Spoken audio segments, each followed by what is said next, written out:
quand on regarde le budget colossal de la Chine aujourd'hui, parce qu'elle a compris véritablement que pour tenir son économie, elle a besoin d'être prête aussi militairement. Quand on regarde les enjeux géopolitiques ces derniers temps, le renforcement véritablement de la coalition BRICS, qui va certainement affronter l'OTAN dans les années à venir, que chaque partition se prépare militairement. Et pour pouvoir gagner la guerre de demain, il faut véritablement l'assistance de l'intelligence artificielle. Parce que l'intelligence artificielle généralisée est la seule technologie aujourd'hui capable de remplacer l'homme. Puisque pour gagner la guerre, en fait, les puissances aimeraient certainement garder leurs ressources humaines, mais remplacées par de grandes intelligences qui vont devoir identifier l'ennemi et les abattre. Et d'où la nécessité d'aller vers l'intelligence artificielle. Quand on voit l'utilité de l'intelligence artificielle généralisée dans les années à venir, ces nations sont prêtes à mettre des sommes colossales, abyssales dans le secteur de la recherche. Et vous regardez très bien que les ingénieurs de GPT-4, GPT-5, ces ingénieurs sont payés à coût de millions de dollars. Bezos intervient aussi avec, vous voyez très bien que aussi les responsables des GAFA sont dans tout ce qui est, ils sont en train de construire les bunkers. On voit, on sent qu'il y a quelque chose qui se prépare, sauf justement le continent africain qui est véritablement dans l'inertie, ne comprend rien de toutes ces grandes mutations politiques, militaires, stratégiques, économiques dans les années qui se dessinent déjà pour les années à venir. Donc, l'intelligence artificielle reste et demeure aujourd'hui la substance moelle pour gagner la guerre de demain. Donc, pour gagner la guerre de demain, il faut de l'intelligence actuellement. Et la bataille de l'intelligence artificielle généralisée s'annonce. Et je dirais que nous sommes déjà là-dedans avec des grandes mutations. Quand on regarde la Chine est en train de déployer, en train de financiariser la plupart. Il y a 2 sociétés chinoises qui sont vraiment spécialisées dans l'intelligence artificielle. Il y en a 2 autres aussi qui sont des pépites, qui y travaillent, qui finalement veulent aussi gagner le pôle de croissance de l'État. Et quand on voit, c'est l'État même chinois qui dope véritablement ces structures. Les États-Unis, n'en parlons plus, puisque en fait, les États-Unis étant déjà, ces sociétés, les GAFA, je veux dire, ont déjà perdu cette hégémonie politique et structurelle, puisque aujourd'hui on parle de monde multipolaire. On a quitté la monopolarité du monde depuis déjà, je dirais, dans les années 80. Après la Deuxième Guerre mondiale, avec l'éruption de l'ONU, les États-Unis, ce pays s'est érigé comme étant le maître du monde. Autant sur le plan technologique, ceci a été renforcé par la Silicon Valley dans les années 75, avec le développement des microprocesseurs, des grandes sociétés d'intermédiation, des recherches au niveau de la NASA et autres. Donc, ça a fait que les États-Unis ont compris que pour gagner, pour avoir la suprématie, l'hégémonie dans le monde entier, il faut avoir déjà une substance technologique de taille. Et ça a permis véritablement aux États-Unis, jusqu'alors, maintenant, c'est vrai qu'ils perdent en ascendance rapide au niveau de leur hégémonie quand on voit aujourd'hui que la sortie des BRICS, quand vous prenez aujourd'hui l'économie du monde, elle est partie plus au niveau de la Chine, puisqu'aujourd'hui, en termes de productivité, en économie fonctionnelle réelle, la Chine dépasse largement les États-Unis. Ceci sera une source de conflit parce que l'égoïsme des États-Unis et en même temps les pays fils, je dirais l'OTAN, d'autres ou bien les filles qui suivent les grandes institutions de régulation qui est l'ONU, sont aussi obligés de pouvoir faire cette bataille de l'intelligence, de rentrer dans cette bataille de l'intelligence. Nous avons aussi appris tout récemment, comme je l'ai dit tout à l'heure, la France est rentrée dans cette course, elle qui pendant longtemps n'avait aucune politique de numérique. Pourtant, nous avons vu que le numérique est sorti plutôt en Suisse et c'est plutôt sur le territoire européen que l'innovation que, je dirais, la prémisse qui va révolutionner le monde entier est sortie en Suisse, en Europe. Mais l'Europe n'a pas pu profiter véritablement de l'ascendance dans le projet du CERN qui a eu lieu en 89, 93 plutôt, en 93. 89, c'est la chute du mur de Berlin, c'est-à-dire le début de la globalisation du marché.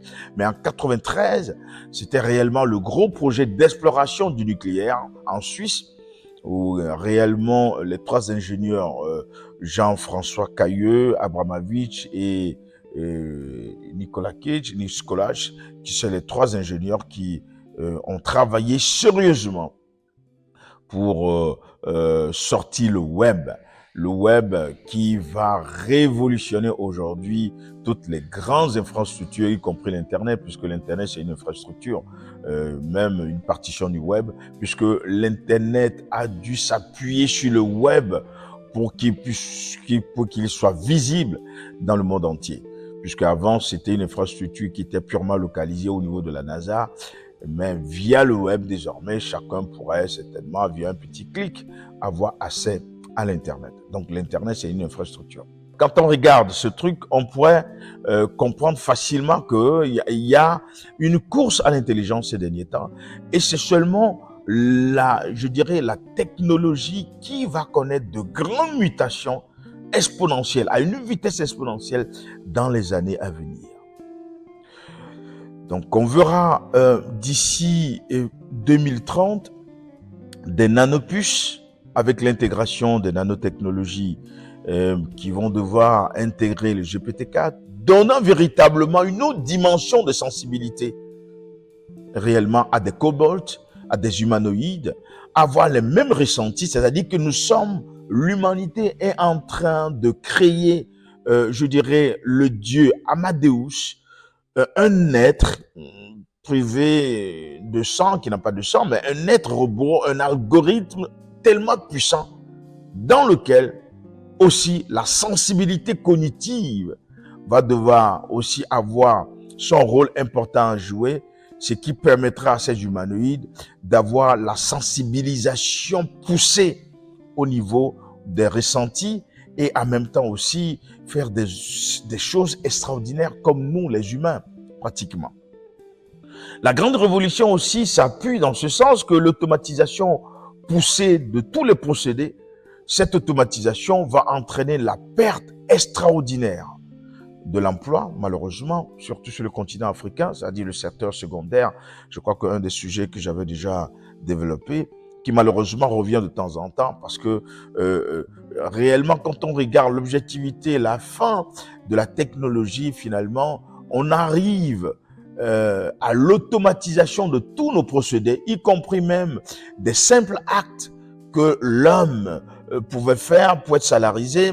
Ceci serait à la merci rapidement des robots, des cobolts. Et malheureusement, quand on va bientôt, on y est déjà, hein, malheureusement, on y est déjà, mais des grandes révolutions technologiques annoncent que d'ici 2030, nous aurons certainement des humanoïdes capables de pouvoir tenir une maison. Donc, on n'aura plus besoin d'un être humain comme maman qui peut s'occuper des enfants, mais des robots seront plus capables, seront même plus aiguisés à apporter des meilleurs sentiments, je dirais, de maternité, même parfois, puisqu'aujourd'hui les enfants sont élevés dans les éprouvettes.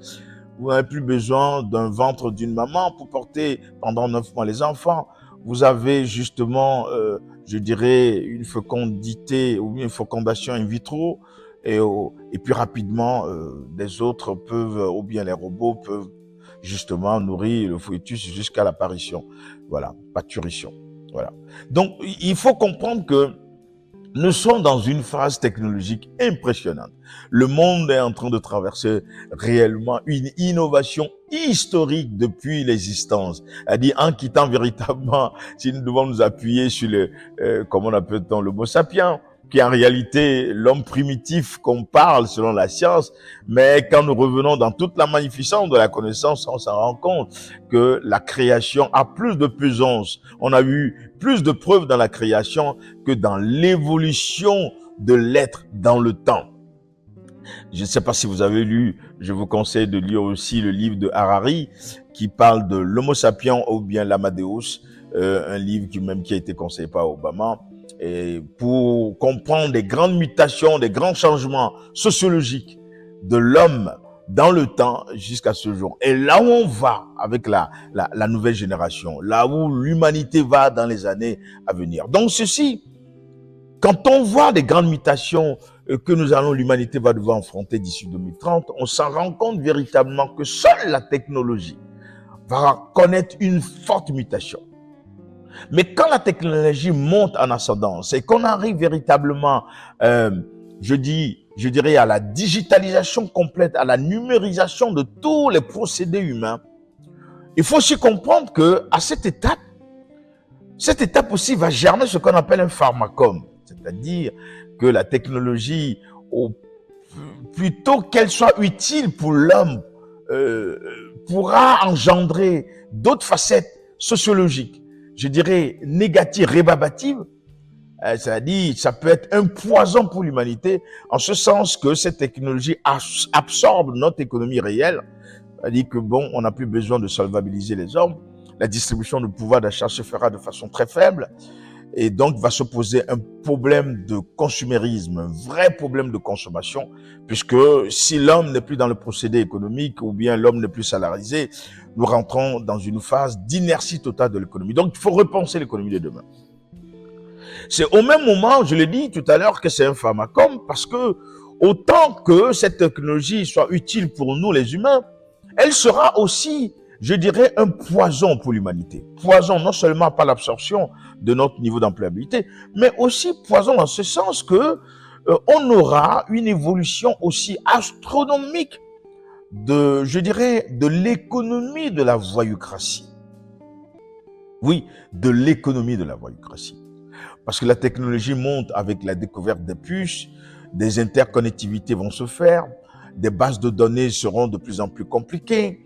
Nous allons explorer de plus en plus d'autres applications, d'autres applicatifs qui vont nous permettre à des volumes assez importants, mais dans des chips ou bien dans des mémoires tellement réduites. Et ceci va permettre d'avoir des data centers. On ne peut miniaturiser, mais avec une capacité de stockage astronomique. Astronomique. Mais toutes les fois que l'économie ou bien les technologies innovantes absorbent ou bien arrivent à absorber la disruption humaine, on voit aussi la montée de cette économie de la voyoucratie, c'est-à-dire de la cybercriminalité.